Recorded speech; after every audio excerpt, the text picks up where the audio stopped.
How to start your own religion. Step 4. How to start your own religion. Step 4. Rituals, sacrifice for dummies. So easy, anyone can do it. Growing up in Texas, Jesus and football were the only God that mattered. And while I learned to enjoy football despite being terrible at it, the whole Jesus thing never made a lot of sense to me. Jesus was alive, but then he died, but then he was alive again, then he died again, and he was a man, but he was also a God, and now he is kind of man God spirit thing that loves everyone eternally, except maybe gay people, depending on the whom you ask. It's all struck in my it all struck me it's kind of arbitrary, and I felt, how do I say this? Like people were just making shit up. Don't get me wrong, I could get behind most of the moral teaching of Christ. Be nice and love your neighbor, and all the stuff you youth group were actually a ton of fun.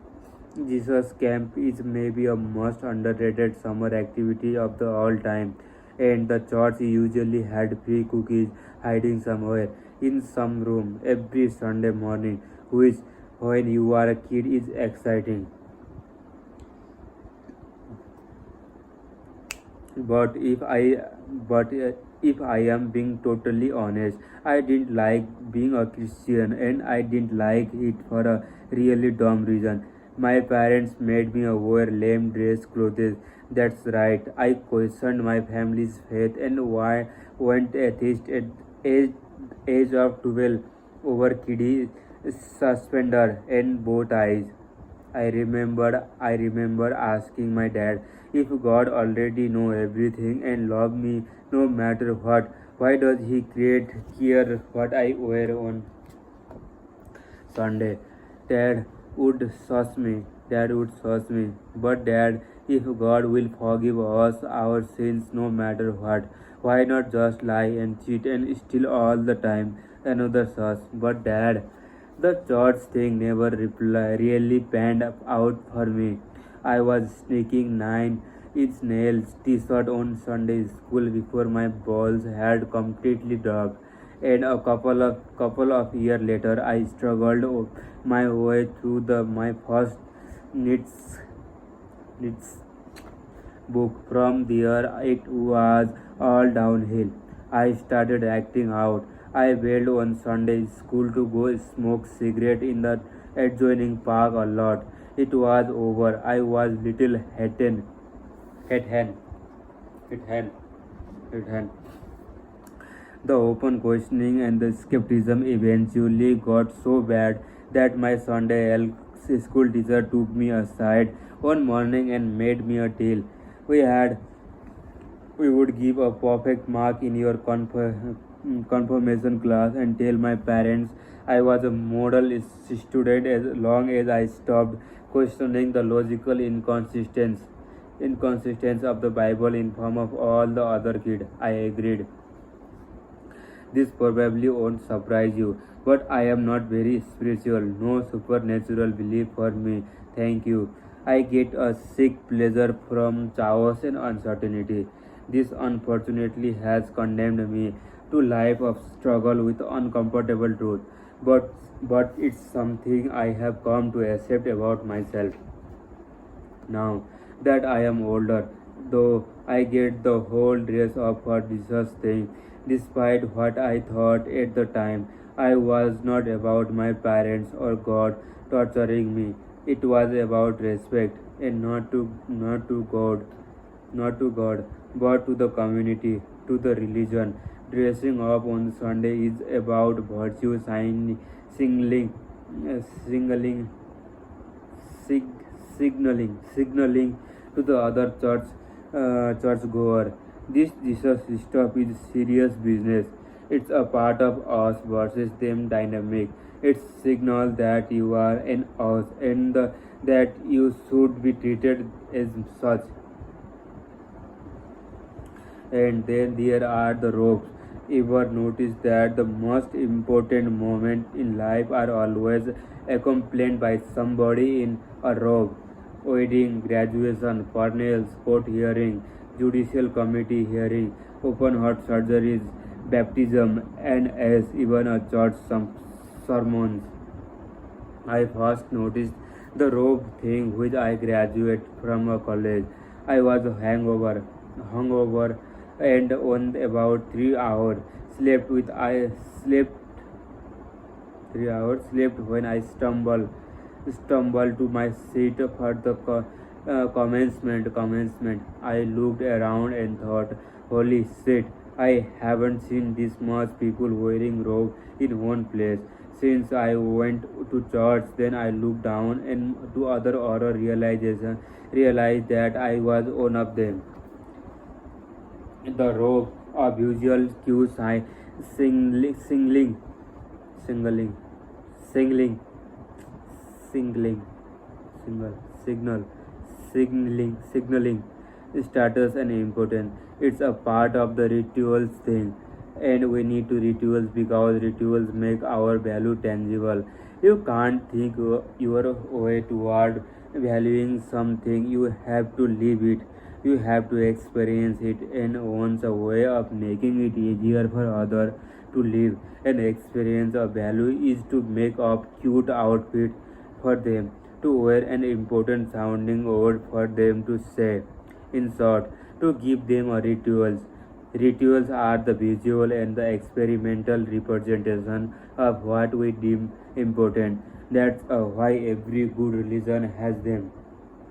Remember, emotion are the action. The two are one and the same. Therefore, the two are one and the same. Therefore, to modify or reinforce the feeling brain value hierarchy, you need to some easily repeatable, a totally unique and identifiable action for people to perform.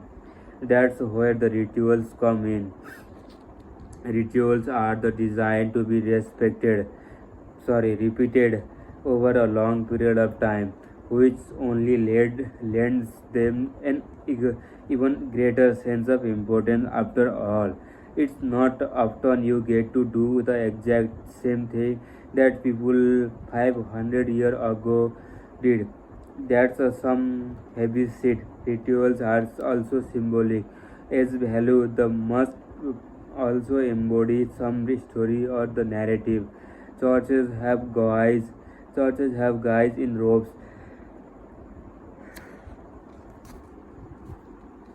dipping bread in wine or a grape juice and feeding it to the bunch of people to represent a body of Christ. The symbolic represent Christ's sacrifice. We didn't deserve it for our salvation, neither do we, but that's why it's powerful. Countries create rituals around their founding or the around wars they have won or lost.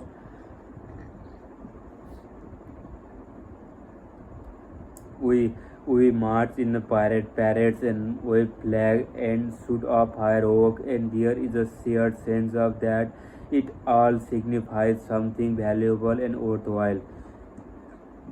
Married couple create their own little rituals and habits, their inside jokes, all the reinform their relationship value, their own private interpersonal religion. Rituals connect us with the past, they connect us to our values, and they affirm who we are. Rituals are usually about some sacrifice.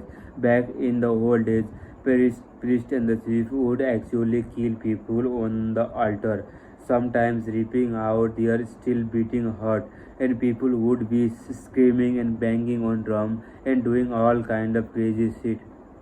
These sacrifices were made to appease an angry god or an ensure a good harvest or bring about any number of other desired outcomes. But the real reason for ritual sacrifice was deeper than that. Humans are actually horrible guilt-ridden creatures. Let's say you find a wallet with $100 in it, but no ID or any other info about whom it belongs to. no one is around and you have no clue how to find a owner. You keep it.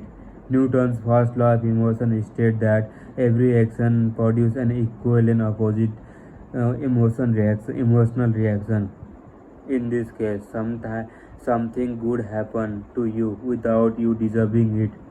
Who you got? You guilt. Now think of this way. Now think of it this way. You exist. You didn't do anything to deserve existing. You don't even know why you start existing. You just did. Boom. You have a life and you have no idea where it came from or why. If you believe God gave it to you, then holy shit, do your do you owe him a big time. But even if you don't believe in God, damn, you are blessed with life. What did you ever do to deserve that?